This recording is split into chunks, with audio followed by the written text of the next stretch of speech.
ആദ്യം അഗ്നിപ്രവേശം ചെയ്ത ആ തരുണിയെ നാം ഇന്നും മറന്നിട്ടില്ല. അവളുടെ ശാപവലിസുകൾ 60 വർഷോദികളിൽ അസീരി പോലെ മാറ്റേണ്ടിക്കൊണ്ടു.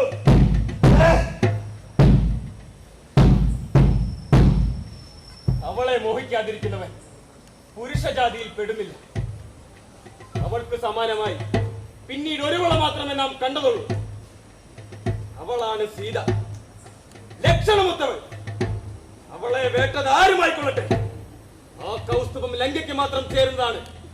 മൂവുലകങ്ങളിൽ ശ്രേഷ്ഠമായ ഏതൊന്നുണ്ടോ അത് ലങ്കയിലുണ്ടാവണം. ജ്യേഷ്ഠൻ വൈശ്രവണന്റെ പുഷ്പകൻ നാം ഹരിച്ചത് ലങ്കയുടേതാവനാണ്. ബ്രഹ്മാവിന്റെ പോർച്ചട്ട ലങ്കാധവനുള്ളതാണ്. ലങ്കയുടെ ആയുധങ്ങൾ അലങ്കാരം.